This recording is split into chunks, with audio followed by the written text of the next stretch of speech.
We just got another trailer for Thor Love and Thunder, so let's break it all down. We get a bunch of fun shots of Thor's new costumes, him doing his workout regimen, but the first important shot is when we see Thor is reunited with Mjolnir, but he's not going to him, he's going to Jane Foster's Mighty Thor. In the comics, Jane becomes Thor after she gets cancer and Thor becomes unworthy. And in the comics, the more often Jane transforms into the Mighty Thor, the worse her cancer gets. But so far, there aren't any hints that they're adapting that part of the story, so I guess we'll wait and see. And then we get this atrocious shot of Thor's new helmet, which I hope he does not wear a lot because I don't know what they were thinking with this one. His past ones and even the one in Ragnarok look great, but also I'm not too worried because I doubt he'd be wearing it that much. And next, during this joke, Thor and Jane debate how long it's been since they dated. And while it's funny, I think there's another layer to this joke, as Jane says it's been 3 to 4 years, while Thor says it's been over 8. And I think that's because Jane blipped for 5 years and Thor didn't. Another small but fun detail is that on this wall to the right here, we can see a statue of the Living Tribunal, a very powerful character in the Marvel Comics. And next to that, we see a statue of Uatu the Watcher, a character we saw in What If.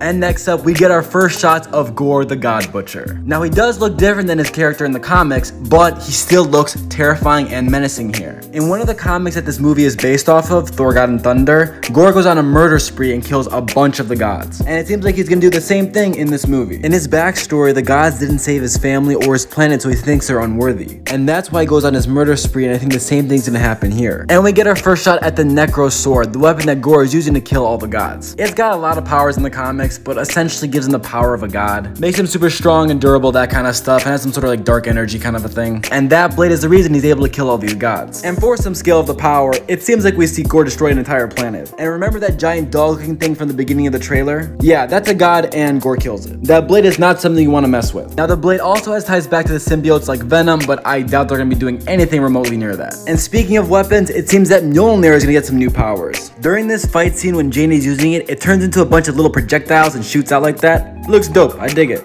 And this fight scene looks sick aesthetically and physically. And a cool detail here is that we see Valkyrie wielding this lightning bolt, which probably means Gorr kills Zeus. And in this last scene, yes, it is a joke, but there's a really cool detail here where if you look at Thor's back when Zeus blows his shirt off, you can see a back tattoo, and the main part of it is Loki's crown and says R.I.P. Loki. And that's everything. If I missed anything, let me know in the comments. If you liked the video, I do hope you subscribe and stick around. Thank you so much for watching, and have a great rest of your day.